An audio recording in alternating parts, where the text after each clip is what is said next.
Hello दोस्तों, आज की इस नए वीडियो में आप सभी लोगों का स्वागत है। आज की वीडियो में हम बात करेंगे इकोनॉमिक्स के एमपी क्वेश्चन को आज हम पढ़ेंगे। दोस्तों, जैसे कि आप डिस्प्ले पर देख पा रहे हैं कि ये कौन से क्लास का है, बीए फोर्थ सेमेस्टर का एमपी क्वेश्चन आज हम देखेंगे और वो भी इकोनॉमिक्स के लिए। मैंने सारे विषय पर एमपी क्वेश्चन निकाल दिया है, हिंदी, राजनीति, समाज शास्त्र, है ना। जितना भी आपका विषय है मुख्य रूप से उन सभी पर मैंने एमपी क्वेश्चन निकाल दिए हैं। जो हमारे सभी यूनिवर्सिटी के बच्चे होंगे, अगर पढ़ना चाहते होंगे तो सब लोग इस तरह के एमपी क्वेश्चन देखें और कम समय में अच्छे से तैयारी कर सकेंगे, राइट ना। ये मेरा खुद का अपना एक एक्सपीरियंस है और पिछले साल का जो क्वेश्चन पेपर है जो लगातार हमारे एग्जाम पर आते हैं, तो मैंने 3-4 साल के क्वेश्चन पेपर को रीड किया, उनको पढ़ा, तब जा करके एमपी क्वेश्चन आप सबके लिए निकाल पाता हूं दोस्तों। और जैसे कि आप थर्ड सेमेस्टर से देख पा रहे हैं कि जो मैं एमपी क्वेश्चन निकाल के देता हूं उससे हमारे पास जो क्वेश्चन है 80 से 90% क्वेश्चन आते हैं और आपको एक आइडिया हो जाता है, एक कॉन्फिडेंस आ जाता है कि हमें क्या पढ़ना चाहिए। ठीक है, तो चलिए दोस्तों वीडियो को स्टार्ट करते हैं। चैनल में नया हो तो चैनल को सब्सक्राइब जरूर कर सकते हैं। इकोनॉमिक्स का एमपी क्वेश्चन है, यहाँ पर 4 आपको यूनिट देखने के लिए मिलेंगे। 100 नंबर का है, कितना पैटर्न में डिवाइड किए हैं सभी लोग ये जानते हैं। 4 यूनिट, पहला यूनिट में क्या है देख सकते हैं, राष्ट्रीय आय का अर्थ है, राष्ट्रीय आय के भाग है।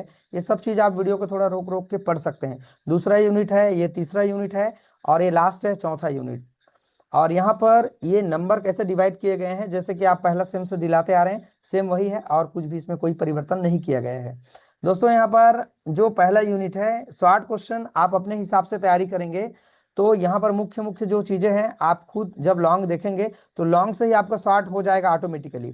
तो यहाँ पर जो शॉर्ट क्वेश्चन बन रहे हैं उसको आप अपने नॉलेज के बेस पर और जो जो आप तैयारी कर पाते हैं तो आप सिंपल सिंपल जो क्वेश्चन रहेंगे उनको आप पढ़ सकते हैं। ठीक है, और यहाँ पर कोई ज्यादा और सवाल को चिन्ह लगाने का कोई नीड मुझे फील नहीं हो रहा है, क्योंकि आप सब लोग पेपर जैसे पढ़ते हैं वैसे अगर पढ़ लेते हैं तो समझ के पढ़ेंगे। ऐसा नहीं कि हम पेपर के टाइम पर सारे चीजों को छोड़ छोड़ कर पढ़ देंगे तो हमारा जो ध्यान है ना और हमारा जो ज्ञान है वो अच्छा से विकसित नहीं हो पाएगा स्टूडेंट्स।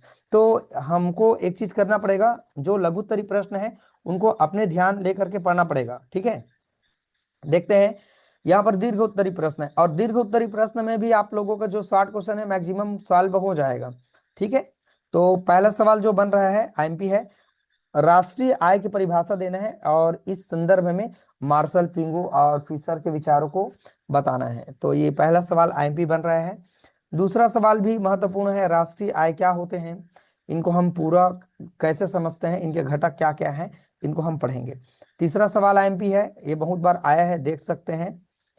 राष्ट्रीय आय की परिभाषा बताना है और उसे मापने की विधि क्या है उसको बताना है।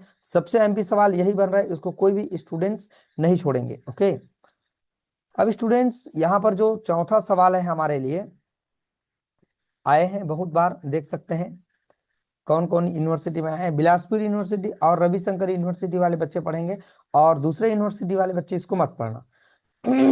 ठीक है, और देखते हैं पांचवा सवाल मत पढ़ना, आएगा नहीं। छठवां का संभावना है ये प्रश्न, राष्ट्रीय आय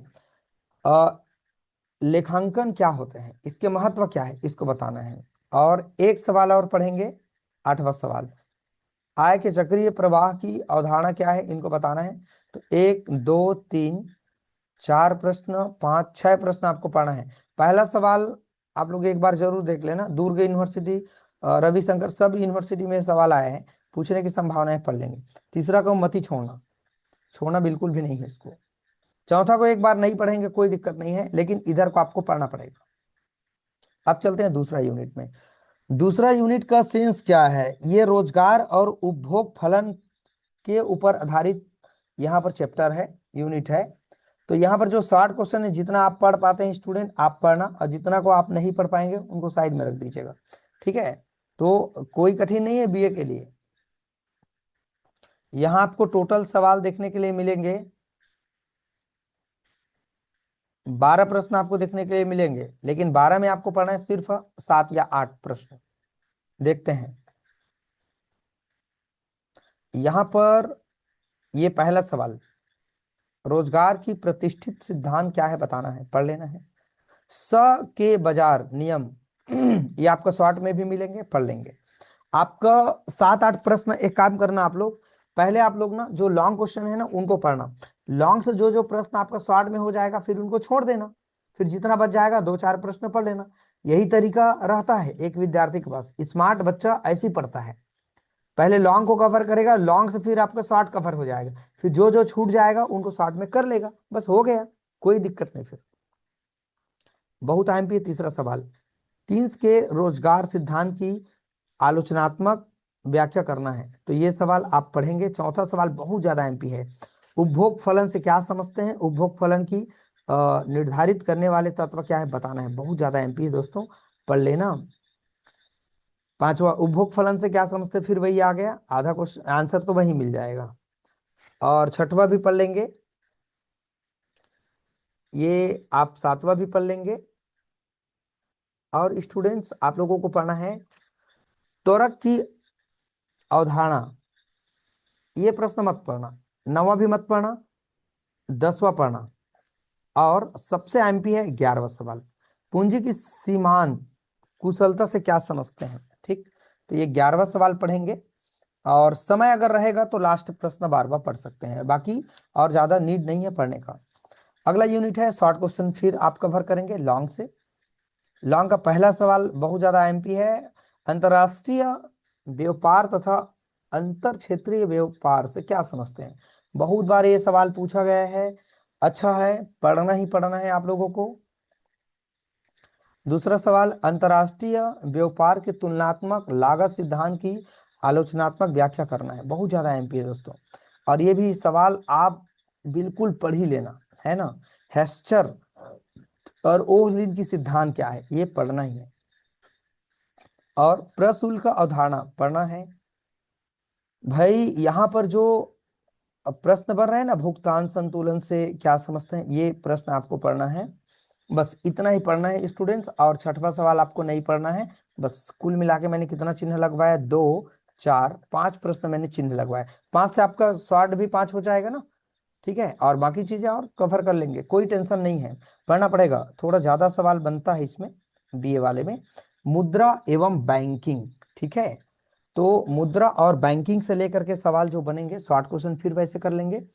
जो यहाँ पर लॉन्ग क्वेश्चन बन रहा है स्टूडेंट्स, दीर्घ उत्तरी प्रश्न देखते हैं।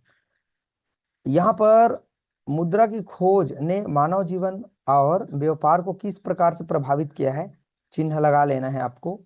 मुद्रा की विभिन्न परिभाषा मत पढ़ना इसको, मुद्रा के कार्य को बताना है, तीसरा सवाल चिन्ह लगाओ, चौथा सवाल चिन्ह लगाओ, आईएमपी है। और हमारे पास ये जो सवाल बन रहे हैं ना स्टूडेंट, पांचवा, ये अच्छा है, ग्रेसम का नियम क्या है ये बताना है। और लास्ट सवाल सातवां, सातवां को चिन्ह लगा लें, व्यापारिक बैंक क्या है, ये सब चिन्ह लगा लें। देखो मैंने थोड़ा थोड़ा लिया हुआ है, आप चाहें तो, अरे थोड़ा सा मैंने यही बस लिया है। और इसमें मैंने कितना चिन्ह लगवा दिया, 2 प्रश्न छोड़ा है शायद मैंने, है ना, ये आपका छठवा और दूसरा, यही मैंने छोड़ा है, बाकी आपको कवर कर लेना है। तो चौथा जो यूनिट है शॉर्ट क्वेश्चन पूरा कर लेंगे, ज्यादा और इसमें चिन्ह लगाने का नीड नहीं हो रहा है स्टूडेंट्स, आप लोग इतना सवाल पढ़ लेते हैं तो आप लोग अच्छा कर लेंगे, ठीक है। और जो भी सवाल आपके पेपर में आते हैं इधर उधर से, तो रिलेटेड चीजों को मार देना भाई, पेपर को खाली मत छोड़ना, पूरा पेपर भर देना, हेडिंग हेडिंग लिखना, पेपर फटाफट लिखते जाना। और ऐसा कर लेते हैं तो आप फेल कभी नहीं होंगे, एडीकेटी आप लोगों का बिल्कुल भी नहीं लगेगा, परसेंट आपका आसानी से 75 से प्लस बनेगा, और बनना ही चाहिए, बीए में 75% बनना बहुत जरूरी है, ठीक है। तो सब लोग ध्यान दीजिए, पढ़ाई करिए और अपना ध्यान रखिए। तो चलिए स्टूडेंट्स, मैंने सारे विषय पर आईएमपी क्वेश्चन आप लोगों को दे दिया।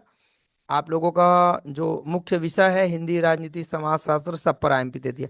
और बाकी आईएमपी आप लोगों को नहीं मिलेगा, आप लोग और मत मुझे कमेंट करना, स्टूडेंट कर सकते हैं कमेंट, ऐसा नहीं है, देखते हैं, बाकी जितना आईएमपी चीजें हैं मैंने आपको कवर करके बता दिया। और अगर आपके दोस्त होंगे, भाई बहन होंगे, आपके रिलेटिव होंगे, बीएससी पढ़ाई करते होंगे, तो मेरे चैनल को अवश्य रूप से भेजें, मैंने पूरा चैप्टर पढ़ाया हुआ है, जाके मेरे चैनल पर देखना यार, मैंने बहुत मेहनत किया है, और मेहनत करके इतना एक्टिव रह के एक एक दिन में 2-2 3-3 वीडियो अपलोड किया है, और सब चीज़ों को मैंने कवर किया हुआ है। चलिए दोस्तों, इस तरह के वीडियो को समझते रहना, देखते रहना, वीडियो अच्छा लगे तो लाइक कमेंट कर देना, ठीक है। चलिए वीडियो को आज करने के लिए थैंक यू सो मच।